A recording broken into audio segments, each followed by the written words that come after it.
하나님의 말씀 신명기 4장 25절 말씀 보시겠습니다. 신명기 4장 25절입니다.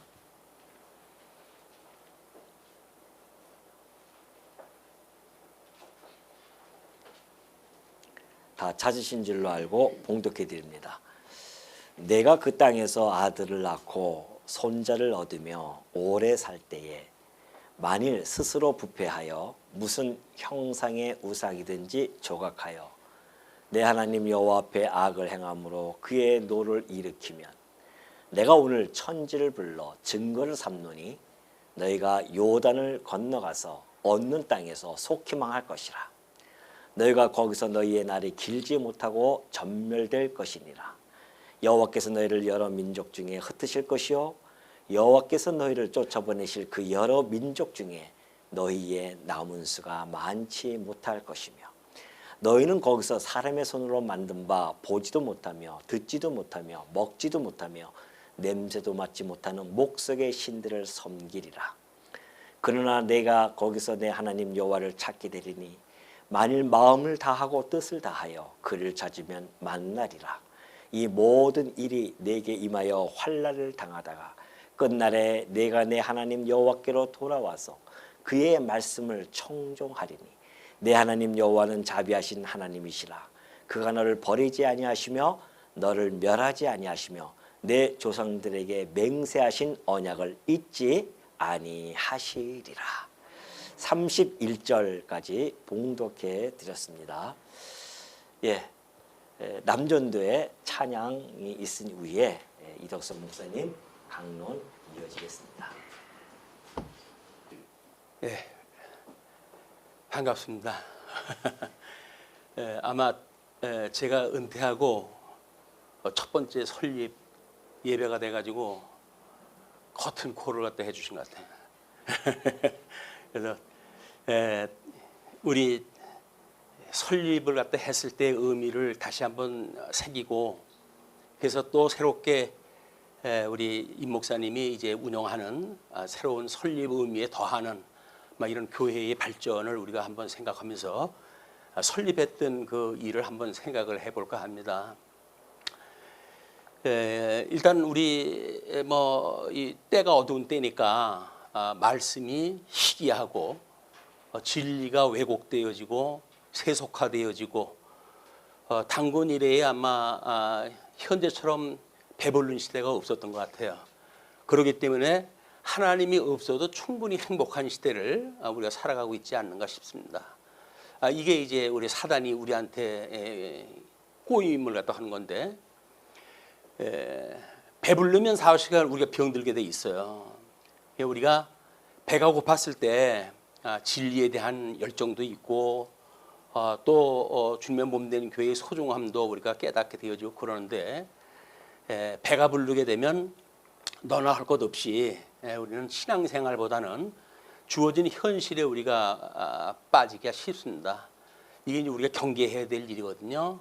말세지말에 사단이 우리들한테 하는 일들에 그게 그래서 이게 하나님이 그 부여한 시대를 우리들에게 주고 뿐만 아니라 그 일로 인해 가지고 우리는 듣기 좋은 소리만 이제 귀에 듣기를 원하는 그런 그 시대이기도 합니다.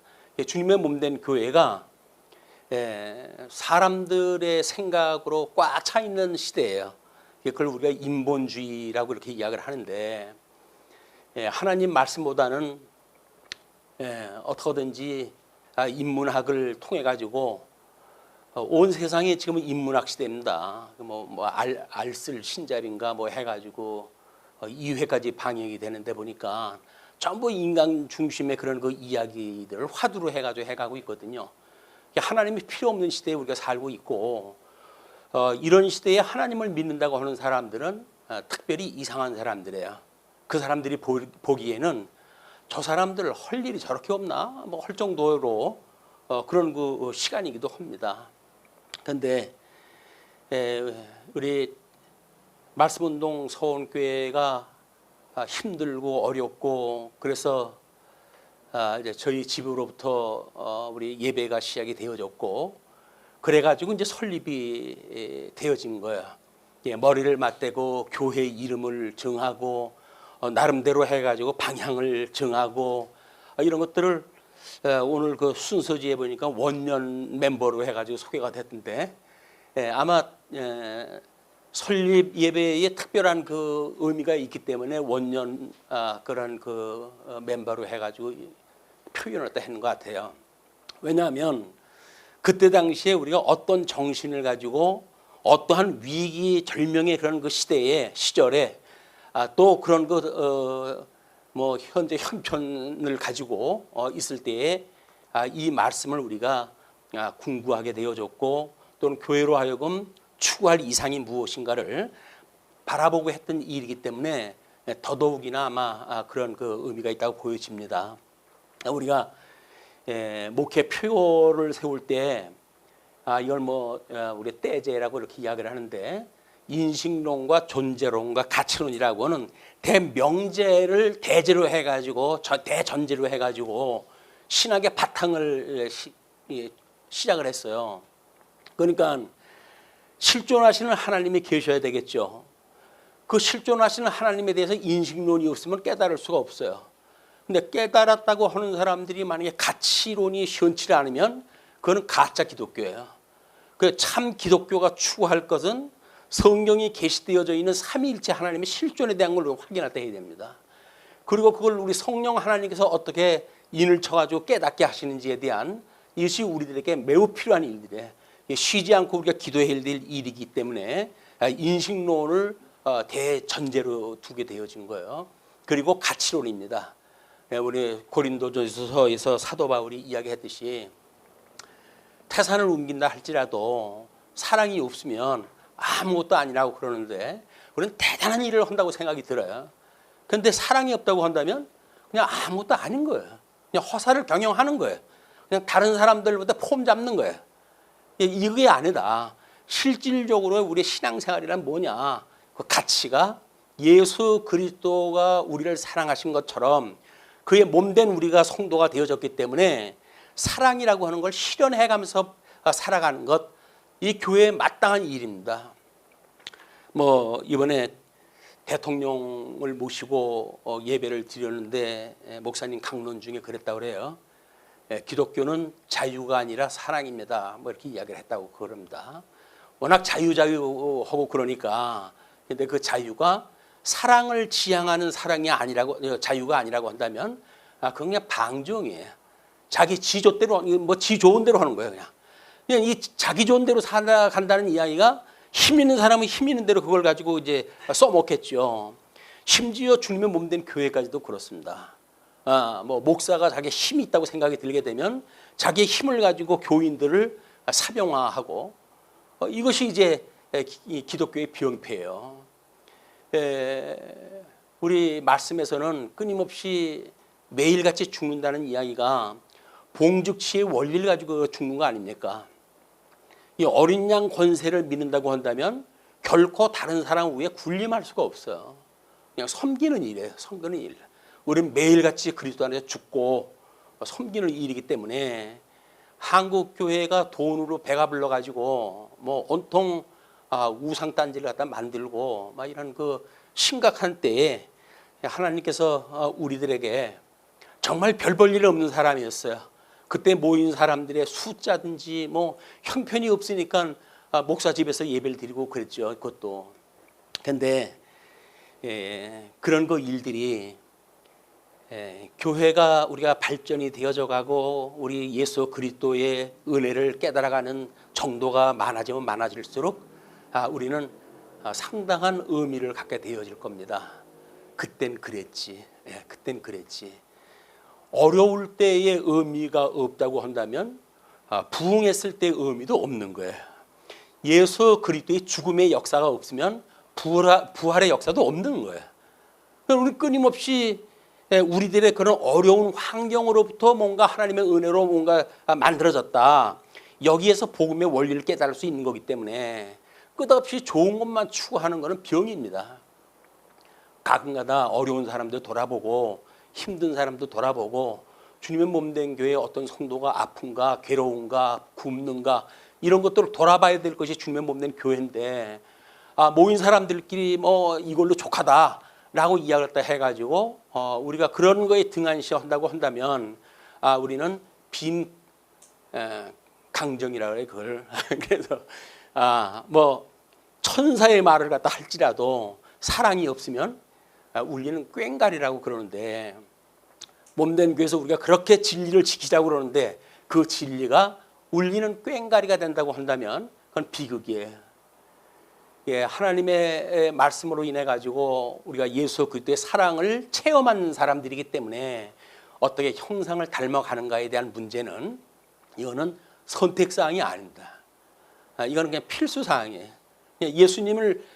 예수님의 지체이기 때문에 그렇게 살아갈 수밖에 없는 거예요. 그런데 그거를 선택적으로 내가 골라가지고 한다고요? 그게 안 돼요. 어쩔 수 없이 우리는 우리의 몸을 사직생의 원리로 해가지고 내가 죽음으로 해가지고 다른 사람의 생명이 살아나는 역사가 일어나기 때문에 우리가 죽지 않으면 그런 그 열매를 맺을 수가 없습니다. 연죽보의 원리가 없으면 안 돼요. 부유한 자의 연보로 인해 가지고 그걸로 우리 가난한 자들이 어떤 경제적으로 해가지고 위로를 받고 주님의 몸된 교회 생활을 함께 할 수 있는 이런 공동체를 만들어가는 것이 주님의 몸된 교회이기 때문에 우리들의 대전제는 그만큼 중요한 것이다. 그렇게 해서 시작이 되어졌어요. 목회 신학에 대한 거는 우리가 메타 성경 신학이라고 이렇게 이야기를 하는데, 사실 메타라고 하는 개념이나 4대 신학이라고 하는 개념이 없으면 그걸 어떻게 통섭해내는지에 대한 원리를 이렇게 이해하기가 쉽지 않습니다. 그래서 우리는 그렇게 어렵게 공부를 했다 한 것 같아요. 그래도 제가 여기 와서 강론을 했다 하니까 말귀를 알아듣는 사람들하고 이야기를 했다 해가지고 행복하네요. 예, 목사들하고 이야기를 해도 그 얘기가 무슨 얘기인지 몰라요. 그러니까 철학이 빈곤한 시대에, 말씀이 희귀한 시대에 우리가 살고 있다. 그래서 믿는 것과 아는 것이 하나 되어진 성도들이 이 진리를 위해서 함께 아름다운 교회를 만들고 사랑의 수고를 갖다 하고, 그리고 우리 비록 힘은 없다고 할지라도 소망의 인내로 해서 쉬지 않고 기도하는 이런 그 주님의 몸된 교회가 됐으면 좋겠다는 생각이 듭니다. 뭐 그렇게 될 것 같아요. 제가 뭐 1년도 안 돼가지고 이제 두 번째 와가지고 지금 예배당에 와가지고 강론을 했다 하는데 충분히 그러고 남을 것 같아요. 성도님들의 많은 그런 행복한 얼굴들이 보이고, 그런 그 행복한 것이 그리스도 안에서 심령의 평강을 얻는 그런 평강의 시간들이 되어졌으면 좋겠습니다. 그래서 우리가 이 표준교리를 성경신학을 처음에 시작을 했다 할 때 부정을 하는 것로부터 출발했기 때문에 종교개혁자들이 어떻게 종교개혁을 했는지 그 소중한 걸 잊어버리고 우리가 신앙생활을 했던 것도 같아요. 그 같은 맥락에서 우리가 교회 설립을 기념을 하면서 예배를 드리잖아요. 그런데 종교개혁자들이 생명을 걸고 했던 그 신앙인데 그거를 없이 여긴다고 한다면 설립 예배에 대한 의미도 사실은 없는 거예요. 육신으로 났을 때 우리는 뭐 생일 축하합니다 하고 케이크를 나누고 그렇게 하죠. 그런데 그것이 부모에 대한 효가 없고 부모님이 나를 낳아준 그런 그 은혜를 우리가 모른다고 한다면 그거는 그냥 행사일 뿐이에요. 행사일 뿐. 뭐 5월 8일 날만 부르는 게 아니잖아요. 어머님의 그 어버이의 은혜에 대한 거는 생일 때마다 그걸 기억을 갖다 해야 될 거 아닙니까? 나를 그 고통 중에 나를 낳으시고 진자리 마른 자리 나를 골라 누이시고, 그리고 그렇게 나를 이날 이때까지 노심초사해가면서 우리 부모님들이 우리를 사랑했다고 하는 그 사랑을 잊어버린다고 한다면 잘나빠진 지 생일이 무슨 의미가 있겠어요? 부모가 없는 자식이 어디 있고, 이 뿌리가 중요하다면 뿌리가. 우리가 신앙이라고 하는 것도 뿌리로부터 뭔가 이걸 가지고 와야 되는데 뿌리를 무시하고 자기의 논리를 주장하기 위해 가지고 그래가지고 종교 개혁자들 그 수백 년을 전해져 내려오는 전통인데 그걸 무시하는 이 일은 한마디로 사기예요, 사기. 뿌리가 없이 열매가 맺는다고 하는 건 거짓말입니다. 뿌리가 없이 열매가 맺어가지고 한국 교회의 아름다운 무슨 뭐 부흥을 이야기한다 소용없는 이야기예요. 우리 종교 개혁 정신으로 돌아가야 됩니다. 그래서 우리 장로 교회에서 이야기하고 있는 표준 교리가 무엇인지 그거로부터 출발되지 않으면 우리는 각자 이 변해갈 수밖에 없는 자유주의를 맞이해가지고 세상이 온통 지금 변해가고 있는데 진리가 전부 왜곡되어져 가고 있고 인본주의와 세속화되어지고 있는데 이런 걸 해결할 수 있는 방법은 믿음의 선배들이 어떻게 자기 피를 흘리면서 이 진리를 지켜왔는지 그 초심으로 돌아가는 일이 중요하다. 물론 뭐 제일 근본적인 거는 예수 그리스도의 보혈의 공로지요. 그러나 교회사적인 입장에서 봤을 때 우리한테는 종교 개혁만큼 중요한 그 일이 없습니다. 과거 우리가 그걸 무시했기 때문에 그동안 말씀 운동이다 뭐 이런 걸 갖다 하는데도 불구하고 말씀의 운동도 사실은 그 운동이 우리는 지금 에네르게이아로 고쳤지만은 사회 운동의 그 운동으로 바꾼 거예요. 이게 무브먼트라고 하는 그 개념이 사회 운동의 운동이에요. 그 말씀을 가지고 사회 운동하자고 하는 그런 그 이상이었습니다. 그때가 잘못되어진 거다. 그래서 우리가 진정 이 말씀의 능력, 그 말씀의 능력이 에네르게이아라고 한 걸로 우리가 바꾼 거예요. 그래서 우리 말씀 운동 서원교회는 우리 잘못되어져 있는 그 말씀 운동이 아니라 성령 하나님께서 우리에게 주시는 권능을 받고 성령이 임하시면 너희들이 권능을 받고 그리고 증인의 역할을 한다고 그랬으니까 그래서 증인의 역할을 할 수 있도록 하나님께서 우리들에게 깨어나게 하셨고 그리고 그런 걸 회개하게 하셨고 돌이키게 하셨고 그래가지고 믿음의 선배들의 그 이야기에 귀를 기울이기 시작했던 것이 우리 신학의 출발입니다. 뭐 지금 다른 그 일반 교회도 종교 개혁을 다 중요하게 생각하는 사람들이죠. 그런데도 불구하고 그 정신은 없어졌어요. 그렇기 때문에 우리가 어떻게 다른 데로 빠져나갈 수밖에 없었던 그런 환경이지만 다시 돌이켜가지고 종교 개혁자들의 그 전통을 이어받아가지고 진리를 지킨다는 이야기는 우리들한테 주어진 매우 중요한 가치라고 보여집니다. 그래서 이것이 메타 성경 신학이라고 하는 걸로 우리가 신학을 삼다고 이야기를 했고, 그다음에 뭐 우리 주기도 끝에 늘 그러지요. 나라와 권세와 영광이 아버지의 것입니다 그러잖아요. 이 세 가지가 그 이야기예요. 결국은 우리가 주기도처럼 해가지고 주기도 뭐 처음부터 끝까지 주기도로 해가지고 하나님 앞에 기도를 다 하는데 결론적으로는 뭐냐면 나라와 권세와 영광이 아버지께 영원히 있다고 하는 거예요. 그걸 우리가 찬양하는 거예요. 그걸 찬양하는 거예요. 기업의 영광을 찬양을 했다 하고 구속의 언약을 우리가 찬양을 하고 계시의 영광을 찬양했다 하고 이것이 주기도의 그 마지막 구조라고 맞물려 있는 것이기 때문에 우리가 어떻게 하나님의 나라가 이루어지는지 또 하나님의 백성이 어떻게 이루어지는지 이거를 실질적으로 주님의 몸된 교회의 생활을 통해 가지고 하나님의 말씀이 이제 우리 예수 그리스도께서 그걸 언약대로 이루셨고 성령께서 우리를 깨닫게 하셨고 심지어 우리들로 하여금 실천 신학적으로 주님의 몸된 교회의 생활을 통해 가지고 성경 전체의 원리에 이렇게 결부되어져 있는 실천 신학을 할 수 있는 이런 그 논리를 우리가 가지고 출발을 했다. 그래서 우리는 뭐 말씀 따로 있고 또는 그런 생활이 따로 있고 그런 게 아니에요. 말씀이 곧 생활입니다. 말씀이 곧 하나님의 명령이고 말씀이 곧 우리들의 삶이고 생활인 거예요.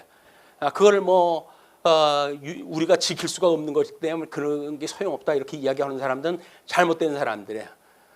우리가 할 수 있어서 한 것이 아니라 성령께서 깨닫게 하시고 믿어지게 하시고 그리고 경외하게 하시기 때문에 되는 일이기 때문에 그걸 성령의 열매라고 그러는 거예요. 우리는 그래서 성령의 열매를 맺도록 하나님께서 우리에게 은혜로 붙들고 계시다. 이것이 아마 뭐 아까 그 우리 시편도 우리가 낭독을 하고 그랬지만 우리들에게 음부의 권세가 무너뜨리지 못하도록 그런 교회를 세워주신다고 했던 그 예수님의 약속의 말씀을 믿고 우리가 지금 이 교회가 설립이 되어졌다. 그래서 우리는 가난한 거에 대해서 별로 그렇게 불편하지 않았어요. 성도 숫자가 적다고 해도 불편하지 않았어요. 또 목사가 별로 능력이 있다 없다 그거 가지고 힘들어하지 않았어요. 생긴 대로 주님께서 부르신 대로 주님의 몸 된 교회를 우리가 10여 년이 넘도록 해왔고, 또 이제 때가 되니까 하나님께서 좋은 목사님 보내주셔서 우리 말씀운동 서원교회를 이렇게 훌륭하게 이제 해가도록 섭리하셨던 걸 깨달았으면 좋겠습니다. 그 말씀에 대한 이야기입니다. 이게 결국 개혁신학에서 주장하는 게 종교개혁자들이 오직 이 성경이라고 그러지 않았어요? 오직 성경. 그런데 그 이후에 개혁파 신학자들에 해가지고 점차 강조되어진 것이 전체 성령이에요. 전체 성경. 얘는 종교개혁자들이 표준교리를 한 걸 보면 성경 구절을 여기저기 해당되어지는 걸 전부 따로 떨어져 있는 걸 가지고 설명할 때 했어요. 그럴 때 힘이 없어요. 이제 우리 성경 신학적인 입장에서 보게 되면 성경 66권을 통전적으로 이해하는 거예요. 통전적으로. 통전적으로 성경을 이해한다는 이야기는 어떤 성구 하나하나 가지고 증명되는 게 아니라 적어도 맥락을 가지고 구조를 가지고 그리고 이걸 갖다 해가는 힘이 있기 때문에 우리가 말씀 운동이라고 하는 그것이 가능한 이런 은혜를 우리에게 주셨다고 보여집니다. 그래서 이 오직 성경이라고 하는 개념과 전체 성경이라고 하는 두 가지 개념이 이제 21세기를 살아가는 개혁교회에서는 필요한 때인 거예요. 그래서 많은 그 교회들도 지금 신학자들도 통전적으로 봐야 된다. 성경은 한 권으로 봐야 된다. 이런 이야기를 명제적으로 제시를 하고 있어요. 어떻게 보는지는 모르고 왜 그래야 되는지는 모르겠어요. 그러나 다른 교회의 양상으로 봤을 때 이거는 통전적으로 봐야 되고 성경을 한 권의 책으로 이해해야 된다. 그렇게 이야기를 하거든요. 그게 소위 스토리텔링이에요. 그렇죠? 말씀운동 서원교회의 이 설립서부터 현재 이르는 모든 그 이야기가 이런 스토리텔링에 의해서 이야기가 만들어져야 그 이야기 속에 모년 모월 모일에 우리가 말씀운동 교회에 가입이 되었다고 한다면 그렇다고 한다면 그 큰 대하 드라마 속에 내 드라마가 포함되어져 있는 거예요. 말씀운동 서원교회 대하 드라마는 성경 창세기부터 요한계시록에 이르는 방대한 성경의 큰 흐름 속에 지금 있는 거지요. 2000년대에 지금 말씀운동 서원교회로서 우리가 탄생이 되어졌고 거기에서 우리가 각자 각 믿음의 사람들이 그 교회에 교족을 두는 순간 우리는 그 대하 드라마의 이야기 속에 하나의 주인공으로 살아가게 되어지는 거예요. 여러분들은 이제 이 예수 그리스도의 지체로서 우리가 어떠한 정체성을 가지고 있는지 자긍심을 가지고 신앙생활 때 해야지 그냥 마지못해서 한다든지 이런 건 너무 사치롭기 때문에 그래요. 진리를 찾으려고 지금도 애를 쓰는 사람들이 얼마나 많은데 근데 하나님도 우리들한테 이 놀라운 진리를 주셨다는 거 아닙니까? 우리는 지금은 죽어도 여한이 없다고 생각할 만큼 크나큰 은혜를 하나님께 받고 살아가고 있다. 그런 자긍심을 가지고 신앙생활을 하시기를 바랍니다. 그런데 이제 오늘 목사님이 부탁을 하길래 어딜 말씀을 전해드릴까 그러다가 신명기 말씀을 전해야 되겠다 이렇게 생각이 들었어요. 왜냐하면 모세에게 하나님께서 이제 주셨던 그 이야기가 우리 이 언약자서원이라고 하는 것이 지금 모세 오경까지의 이야기인데 모세 오경까지의 신명기의 그 내용이 뭐냐면 세대 교차되어진 사람들에게 모세가 새롭게 언약을 하는 내용들이에요. 그 내용이 너희들 이제 내가 약속한 땅에 들어가게 되면 나를 섬기라고 했는데도 불구하고 섬기지 않고 불순종하는 까닭에 내가 너희들을 열국으로 흩어버릴 거야. 이렇게 이게 흩어버릴 거야. 지금 유수할 거다 그 이야기예요. 거기에서 그 유수로부터 남은 자만 회복을 갖다 해서 돌아오게 하고 그리고 그들로 하여금 거룩한 백성이 되게 하시겠다는 거예요. 모세에게 약속한 거는 제사장 나라가 되게 하시겠고 그 다음에 거룩한 백성을 만들어 주시겠다고 하는 것이 큰 모세가 약속했던 두 가지 축이에요. 그것이 나라와 권세에 대한 이야기예요. 양대 언약에서 복과 나라에 대한 이야기예요. 그 두 가지 축이 이미 예수 그리스도 안에서 창세전에 성부 하나님과 성자 하나님이 언약을 맺었는데 그 언약이 내가 내 안에 있는 자들은 구원을 시킬 거야. 그러나 내 바깥에 있는 자는 내가 버린다. 라고 약속을 한 거예요. 그걸 선택과 유기라고 그러는 겁니다. 그 선택과 유기라고 하는 하나님의 그 계획이 아담을 지어놓고 그에게 복과 복을 주시며 가라사대 생육하고 번성하고 땅에 충만하라, 땅을 정복하라, 그리고 모든 피조물들을 다스리라 이렇게 주셨잖아요. 그것이 예수님한테 했던 근본적인 약속을 당신의 형상을 따라서 아담을 만들어 놓고 그에게 주신 거예요. 그렇기 때문에 그건 근본적인 거기 때문에 그거로부터 출발을 갖다 한다고 해가지고 우리 과거의 3대 언약처럼 우리는 그렇기 때문에 우리는 행위 언약이 앞설 수 없어. 이렇게 해가지고 모든 걸 다 우리는 이 부름을 받은 사람은 구원을 받는다 그러는데 그렇지는 않습니다. 성경은 부름을 받은 자 중에서 버릴 자들이 많다고 하는 걸 이야기를 하는 거예요. 너희들 지금 출애굽을 갖다 했던 그 인원수하고 맞먹을 인원으로 생육하고 번성한 거 아닙니까? 이 세대가.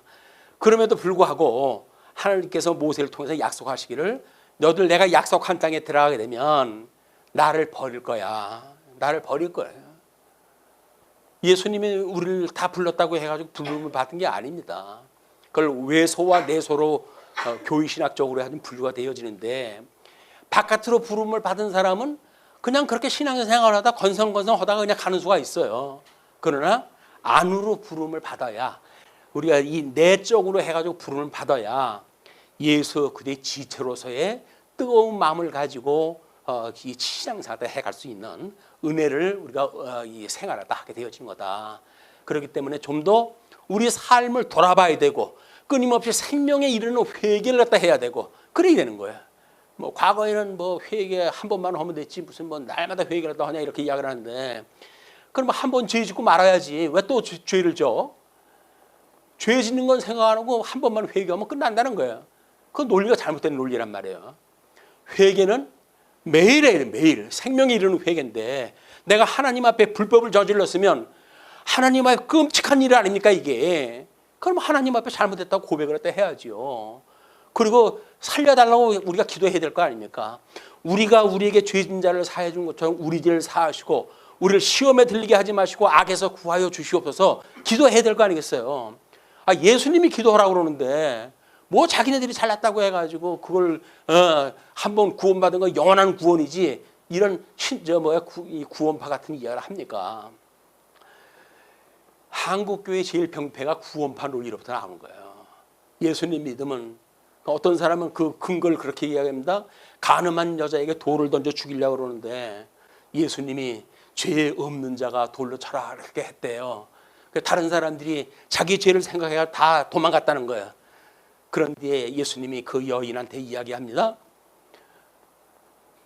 너를 정죄하던 자들이 다 어딨냐? 없나이다. 그래? 그렇다면 나도 너를 정죄하지 않겠다. 그거까지만 이야기해요. 그 뒤에 이야기는 안 해요. 왜? 논리가 깨져요. 그 뒤에 걸 이야기를 하게 되면. 그 뒤에 그 이야기가 뭐예요? 다시는 죄 짓지 말어. 예수님이 그거 당부했다니까요. 아니 뭐 우리 사죄해줬다고 해가지고 이젠 사죄해줬으니까 너 마음대로 살아. 내가 너 그냥 용서할 거야. 이렇게 하는 게 아니에요. 주님께서는 내가 너를 정죄를 나도 안 해 이제는. 너를 사죄했어. 그러니까 다시는 죄 짓지 마. 그런데 우리가 죄 짓지 않으려면 이 육신이 없어야 되는데 중생이기 때문에 어쩔 수 없이 육체의 소욕이 있잖아요. 그게 불가피하게 죄를 지을 수밖에 없는 거예요. 그때마다 죽었던 나를 살리신 주님인데 이렇게 나머지 죄를 가지고 주님께서 나를 버릴 리가 없지. 주님, 저를 살리신 주님께서 저를 용서해 주세요. 라고 기도를 했다 하는 거지요. 죽었을 적에도 우리가 담대한 믿음을 가지고 새 생명을 얻었다고 하는 사람들이 우리의 일상생활 속에서 실수한 거 가지고 아유 이제 망했다라고 해 좌절합니까? 아니잖아요. 온전케 하시는 예수 그리스도를 바라보라고 그랬으니까 그분을 바라보고 우리는 끝없이 뚜벅뚜벅 가는 거예요. 그런데 그것이 없으면 뭐 그걸 논리를 갖다 일어나시키기 위해 가지고 그 죄도 하나님께 다 용서한 것이다. 맞아요. 용서하셨어요. 근데 내가 믿어줘야지 그게. 예, 이것이 이제 우리들의 이 논리이기 때문에 모세 오경에서 언약했던 내용은 지금 역사서에서 이것이 그대로 이루어지는 거예요.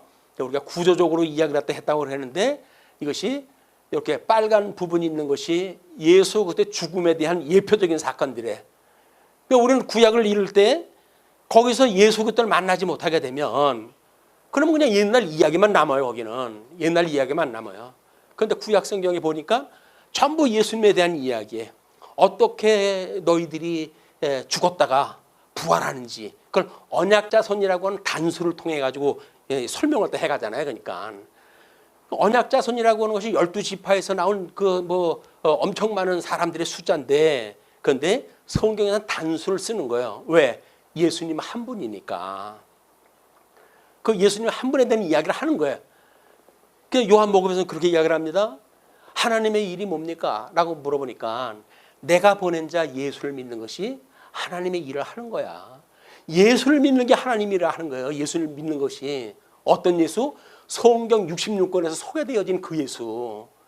그런데 그 예수가 아니라고 한다면 기독교가 아니지 또. 뭐 하나님은 여호와라고 그것만 믿으면 된다고 그러는데 하나님이 여호와를 믿는다는 이야기는 유대교예요. 유대교. 여호와교. 우리는 예수교예요. 예수를 믿어야 돼. 그 예수님으로 인해 가지고 우리가 죄 사함을 받았고 그분의 지체이기 때문에 우리가 하나님 나라를 소망 가지고 살아가는데 우리들은 그거 다 팽개치고 언약대로 주신 여호와가 우리들의 구원의 길을 갖다 인도하신다.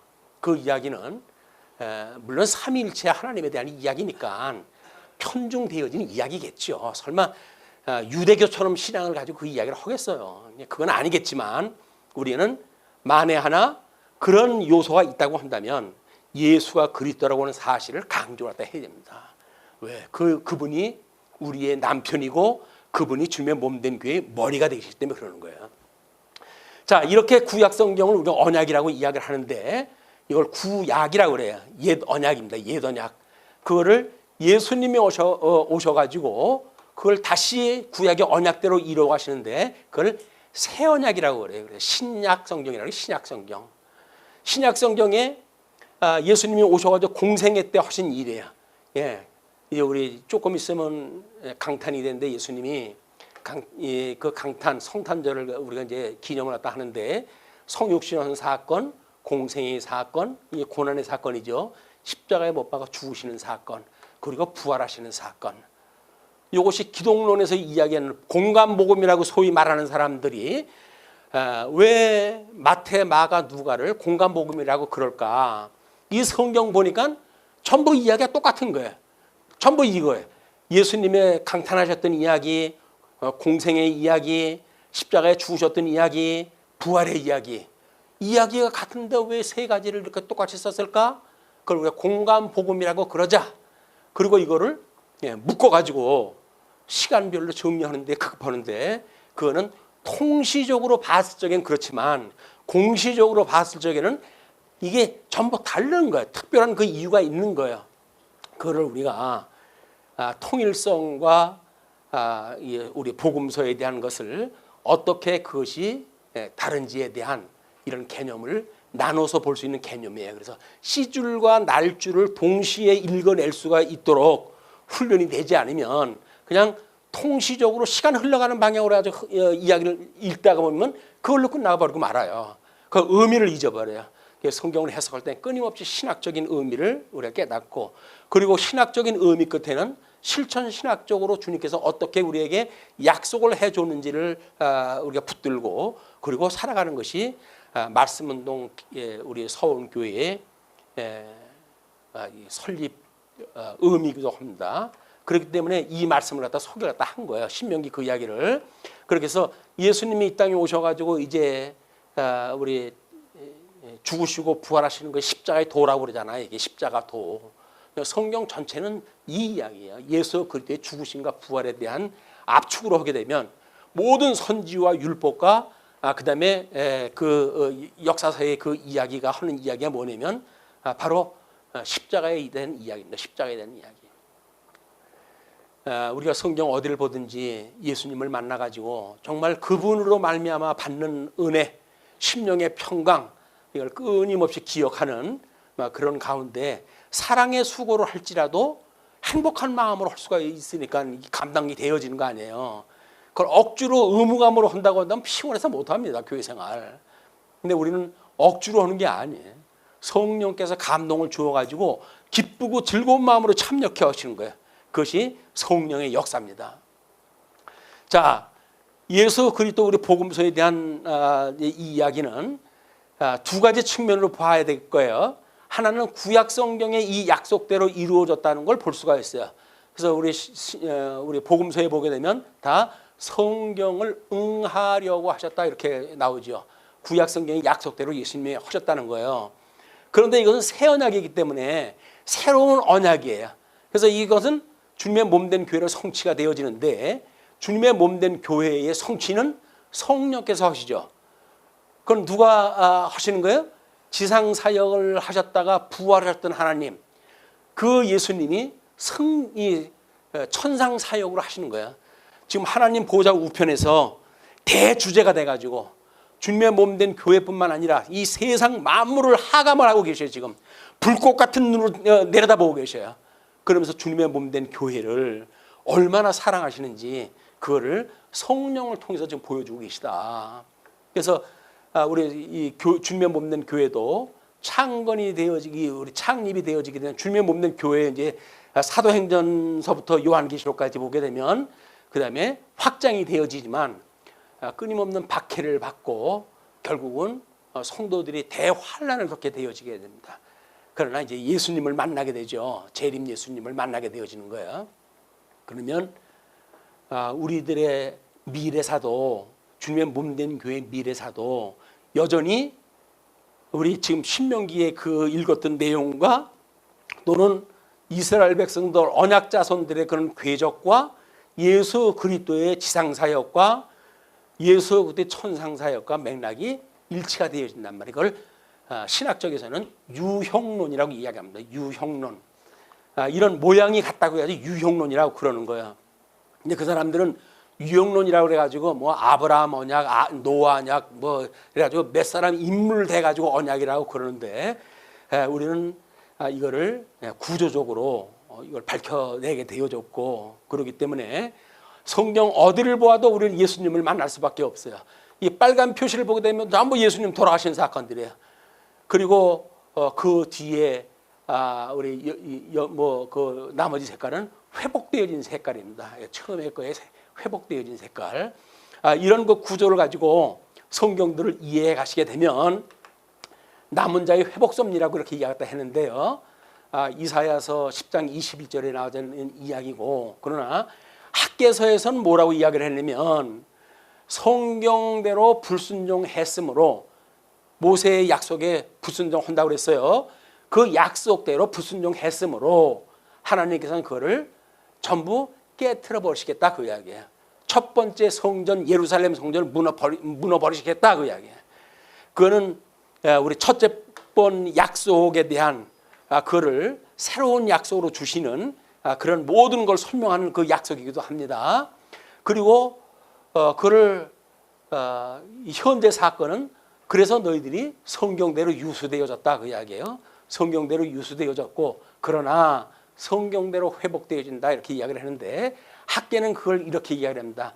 이전 하나님의 영광이 이것이 지금 너희들이 당하고 있는 이 영광이 이전의 하나님의 영광보다 승하게 하시기 위해서 그렇게 했다 그 이야기예요. 아니 능력이 많으신 하나님께서 왜 이렇게 힘들게 해가지고 그렇게 하시냐. 그렇게 해야 그 은혜의 영광을 깨닫게 하신다는 이야기예요. 고난이 없이 우리한테 뭔가 오게 됐다고 한다면 그걸로 우리는 그 은혜를 깨달을 수가 없어요.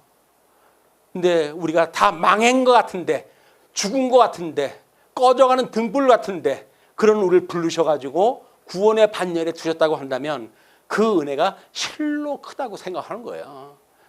그뿐만 아니라 우리가 이제 예수님을 진리를 찾고, 그런데 그 예수님 진리를 아무리 찾아도 교회에서 바른 성경 가르치는 데도 없고, 기독교는 여전히 그냥 관념적인 세계로구나.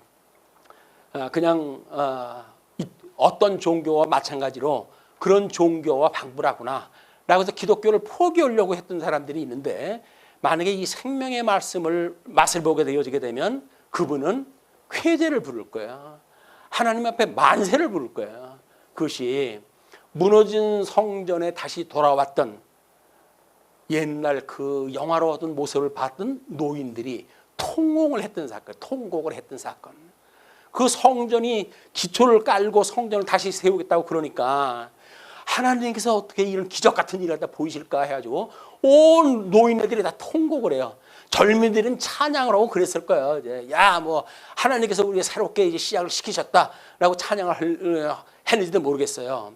그런데 그 노인들, 옛날 성전의 모습을 봤던 노인들은 대성 통곡을 합니다. 옛날 무너지기 전의 모습을 몰랐던 사람은 새롭게 세워진 은혜를 모르는 거예요. 그렇기 때문에 우리의 생일도 그와 같은 개념으로 이해를 해야 된다.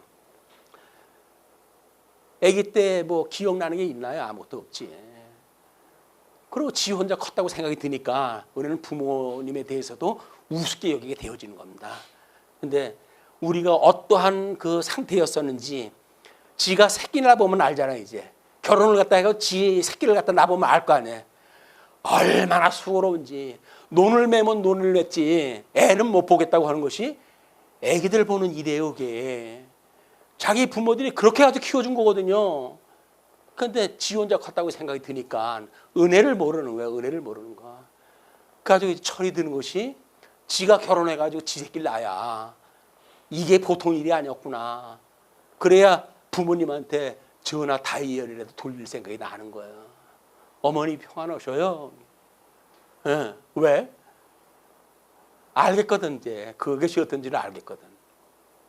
일반 계시적으로 해가지고 우리들한테 그걸 다 우리의 모든 삶에다 그걸 박아놓으셨어요. 처음에 걸 잊어버리면 너들 망한다. 첫사랑을 기억을 해야 돼. 그러니까 끊임없이 그걸 다 기억하게 하시는 거예요. 그것이 생일이 되어졌던 우리 삶의 어떤 뭐 계약 사건이 되어졌던 또는 뭐 결혼 사건이 되어졌던 모든 사건이 전부 포함되어진 거야. 예수 그리스도를 깨닫도록 하나님의 안전장치를 처처에다 해주셨다.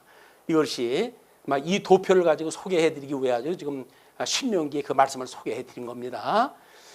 뭐 이제 이런 그 뒤에 거는 공부했던 거니까 뭐 이렇게 해서 그냥 참고로 다 하시고, 우리 주님 가르치신 기도를 이렇게 한번 합니다. 하늘에 계신 우리 아버지여, 이름이 거룩히 여김을 받으시오며 나라가 임하시오며. 이것이 하나님의 창조 사역이에요. 모든 만사 만물을 예정하셨던 하나님께서 천지를 창조하시고 섭리하시는 일이에요. 그리고 뜻이 하늘에서 이루어진 것 같이 이 땅에서도 이루어지이다. 이게 섭리 사역입니다. 이 섭리 사역에 대한 거를 하나님께서 특별 계신 성경에다 기록을 갖다 하게 하셨거든요. 그냥 우리는 오늘 우리에게 일용할 양식을 주시었고, 우리가 우리에게 죄진 자를 사하여 준 것 같이 우리 죄를 사하여 주셨고, 이것이 칭의와 성화에 대한 문제라고 그랬어요. 그리고 우리를 시험에 들게 하지 마시옵고 다만 악에서 구하시옵소서. 이게 성도의 견인입니다. 견인. 우리 주님 오라고 하시는 그날까지 우리가 끊임없이 붙들려 있다고 하는 그 이야기는 우리를 시험에 들리게 하지 말고 악에서 구해달라고 하는 기도가 따라야 되는 거예요. 우리가 쉬지 않고 기도하는 일들이 전부 이걸 기도하는 겁니다. 그렇게 했을 때 우리 인생의 본분을 깨닫게 되어지고 나라와 권세와 영광이 아버지께 영원히 있다고 하는 신앙 고백을 하게 되어지는 겁니다. 우리 요한계시록에 모든 그 성경을 압축을 할때 아주 보여지는 거예요. 로마 제국의 황제로부터 핍박을 받는 교회로 하여금 내가 너희를 지키고 있어. 너희들 승리케 할 거야. 걱정하지 마. 너희들 지금 죽을 것 같이는 고민되고 그러지만 염려하지 마. 내가 너희를 궁극적으로 살려낼 거야. 그리고 아담에게 약속했던 그 하나님 나라와 그거를 내가 너희들에게 줄 거야. 그래서 끝에 가면 하나님 나라가 내려오는 걸로 끝이 나요. 요한계시록에 보게 되면 이것이 바로 하나님께서 이 약속을 갖다 하시기 위한 아주 큰 프로그램입니다. 프로그램. 그걸 하나님께서 우리들한테 주셨고 그걸 통해서 우리가 말씀 운동 서원교회 설립의 어떤 방향성을 이야기를 하고 그랬으니까 우리 좀 더 그 말씀에 매진하고 또 사랑의 수고를 아끼지 마시고 그리고 자원하고 기쁘고 즐거운 마음으로 주님의 몸된 공동체의 성도의 교제를 나눌 수 있는 아름다운 교회가 되기를 빌면서 말씀 드리겠습니다. 기도하시죠.